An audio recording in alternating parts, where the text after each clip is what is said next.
Hey there, welcome back to yet another episode of Karishma Connect. I hope you're having a lovely long weekend, and here I am back with yet another story to share. But before I do, I'd like to give a huge shout out to Botnell's Caretaker Neck Cream and Botnell's 40 Wings Night Cream, which are two products that I've been using over the week and feeling extremely fresh and rejuvenated. So go check it out.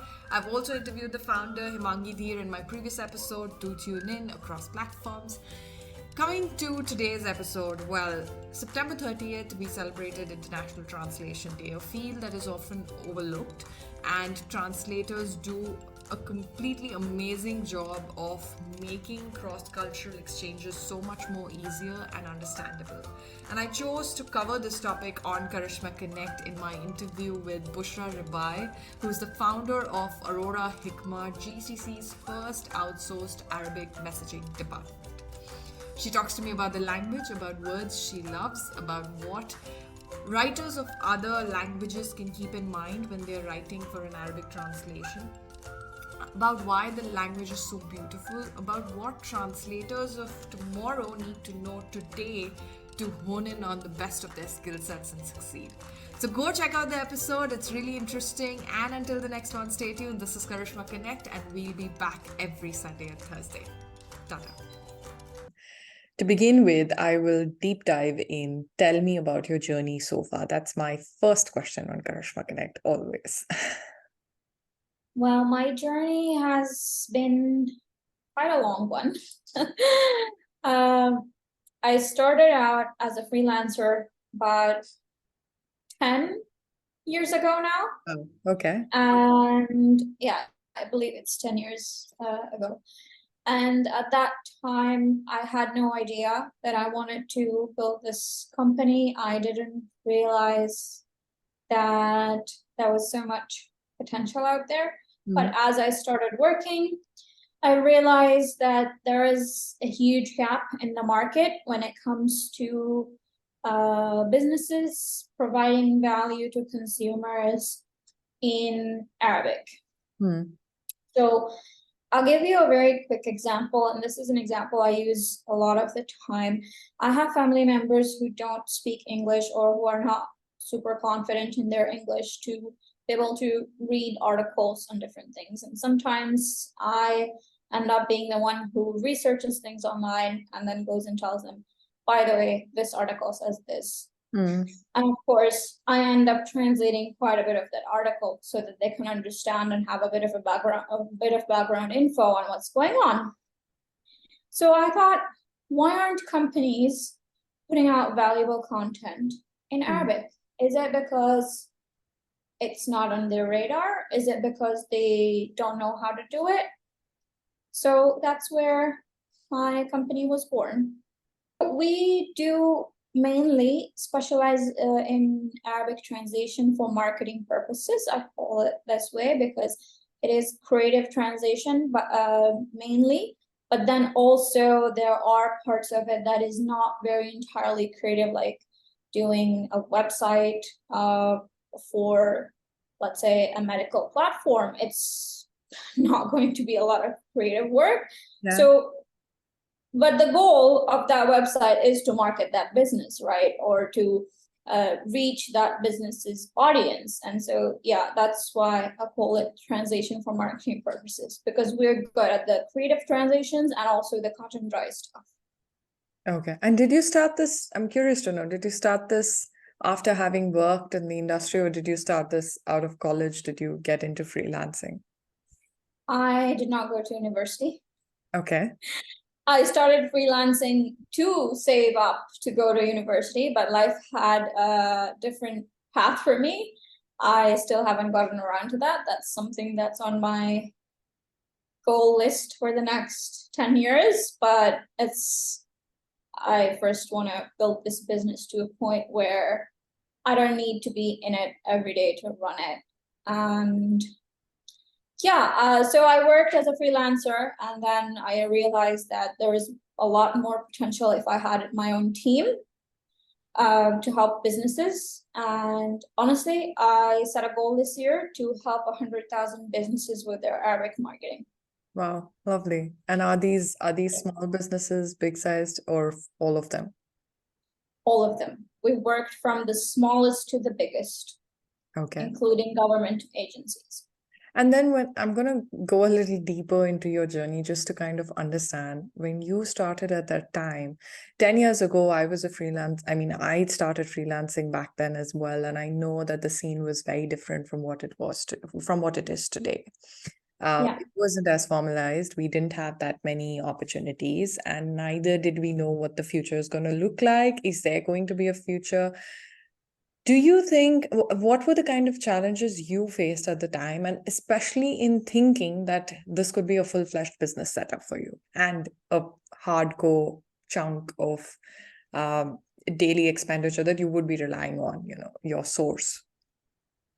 My main challenge, I think, at the time was that I quickly realized that relying on working on freelancing platforms was not going to work, and that I would have to go to clients directly. So a lot of people start out as freelance translators, either on the freelancing platforms or for large agencies, or they're also called language service providers. And these guys, they do translations in all languages, and they work with a variety of companies, and their resource pool is entirely freelancers. They only have in-house project managers and account managers and so on. Unfortunately, what I realized is that most of these LSPs are very much about the bottom line. And so the more work they send you, the more they expect you to reduce your rates. Essentially, what I felt was, instead of working for these companies, I would be better off having my own team that I would train, that I would know their quality. It's because, look, LSPs, because they're so big and they're so disconnected, it becomes crazy. I have acquaintances in the translation industry who work in other languages who have stories where one of the agencies they work with sends them a translation, and then another agency they work with sends them that translation for proofreading. So there is basically no one knows who's working on these files except the people in-house, and they're not going to go and tell the client anything about that. So it becomes a bit of a convoluted issue. And then the process is also very disconnected from the client. So if I have a question about a text, it will take ages for the LSP to get back to me with an answer. That is, if they get back to me with an answer. Instead, sometimes I ended up having to improvise, and that is not good, because you know what they say about assuming things. Yeah, that's true. But I also wanted, you touched a very important point there, that Arabic as a language is so nuanced and so different across different dialects that it's very complicated to even go through that many hands of review and proofreading, which is, if they're not completely connected. What do you have to say about that? So basically, when I was beginning in the industry, there were people who worked in these large companies as project managers and account managers who didn't know that the fact that there's a difference in dialects within a large country like Saudi Arabia, or that there is a difference between some Saudi dialects and the Emirati dialect. They were like, Arabic for the Gulf.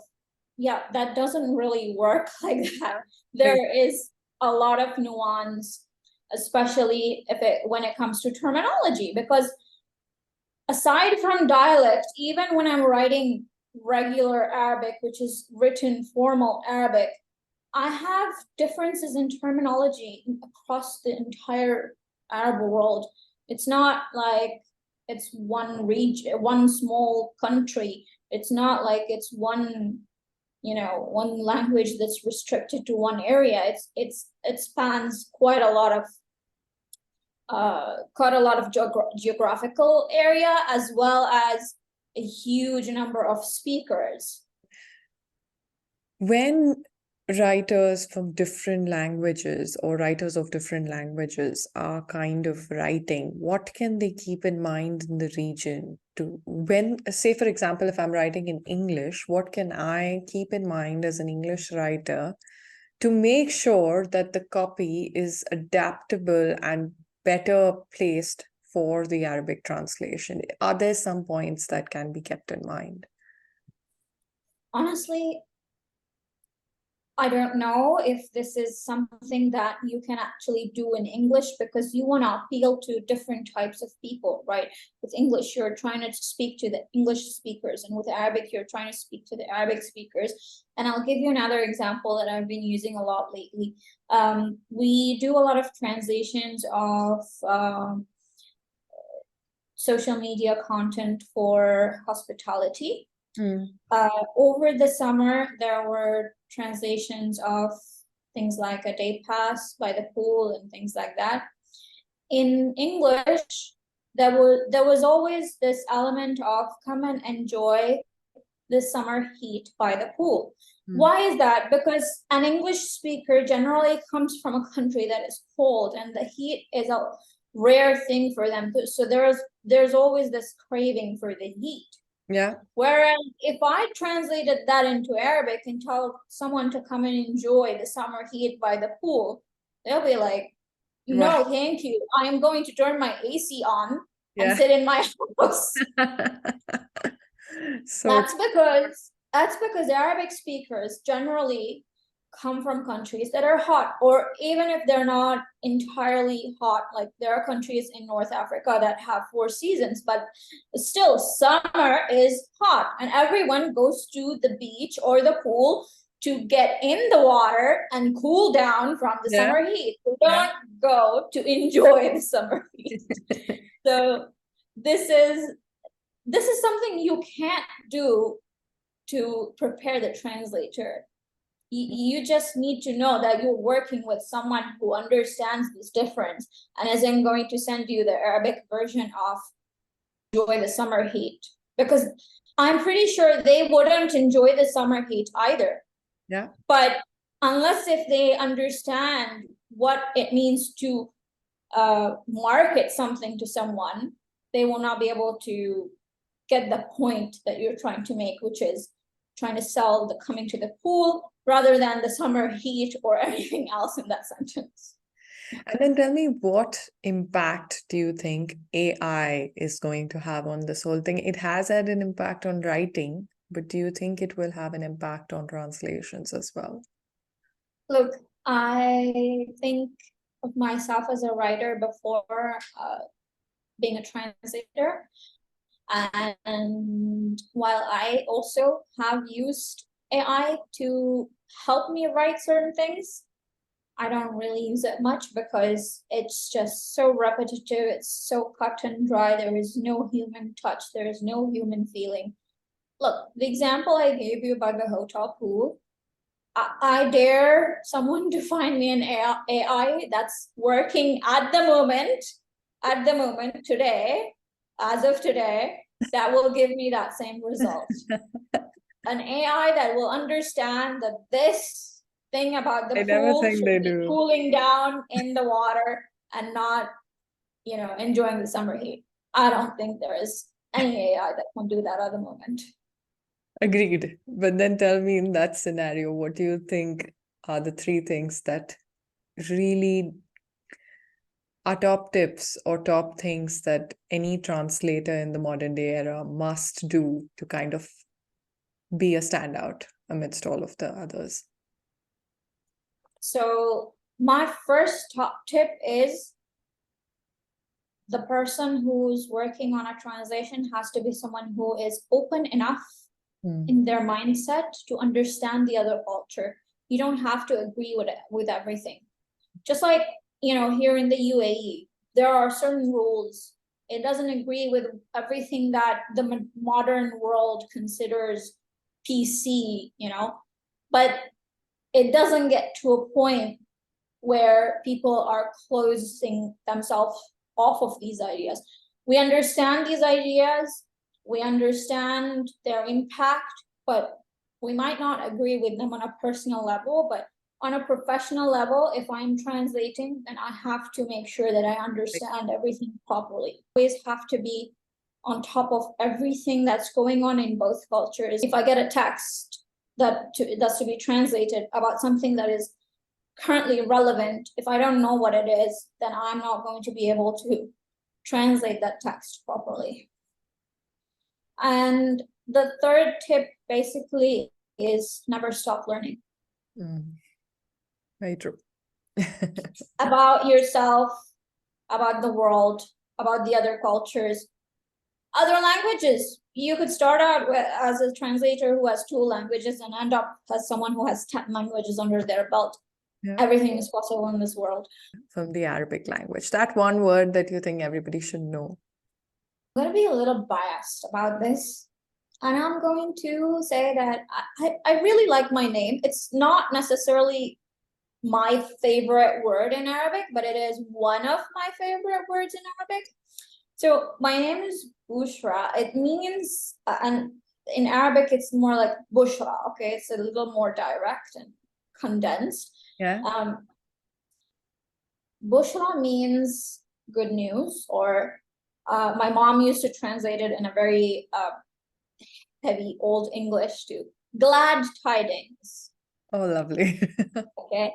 And the reason I love this word is I feel like, because aside from it being my name, yeah. I have a story behind why I was named Bouchra.